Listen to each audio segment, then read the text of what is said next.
This is the anatomy of the air. They are trying covering that because you can see there's no word Lapina here in the word, but I can show you where is Lapina. It's in here. Okay? And this is the external portion of the air, and then the middle portion of the air, and then the middle, the deepest part of the air. So that's my job. Then pathophysiology. I have to discuss the function also of the air, even it's not contributing to the death of the boy. The function of the air is just to receive a sound, right? Do you know already that? Just to receive the sound, okay? And it transmits to the brain. And will interpret it to the brain. I'm serious with this. I have some exercise. You know, I'm getting serious, but do I make you laugh? No. I have some exercise. I have some exercise to add your ability to hear. Just use your pointer and just push your. You can do it. You cannot feel it. You know, it increase your ability to listen. Just feel the solid part of the air. You can feel it. Okay. Just feel it lang, okay? Okay? Not slowly. I just feel you lately. Just feel it, okay? And carefully. It will increase your ability to hear. That is an exercise. But actually, I'm not telling you it increases.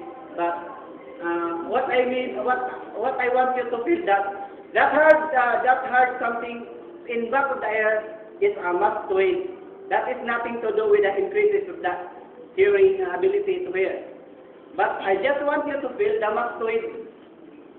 It has nothing to do with your increases of ability to hear. Ilang kuno. Ilang kuno.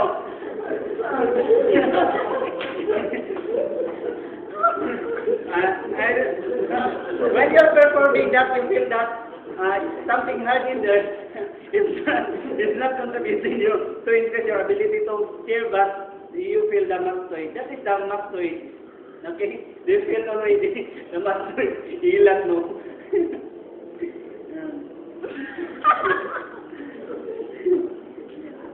Before I continue to my, I have to go to the complications. There are so many complications of otitis media. But I have to tell you that there is a case that otitis media started from infancy or during childhood until adulthood. And there's one incident that a man tells the doctor that, "Dok, sakit kayong ulo, Dok. Murag ginabuhat." So ang doktor, yan di kuan, I think it is otitis media. Kay sakit ang yang ulo, murag ginabuhat.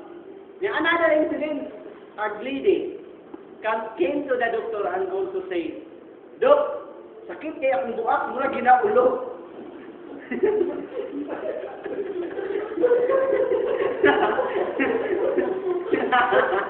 Bastos kaya! Pagayasin mo kayo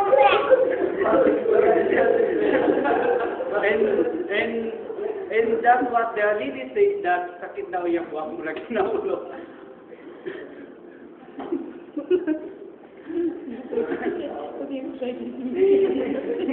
Ma'am, wala kami naka-report nung makay na.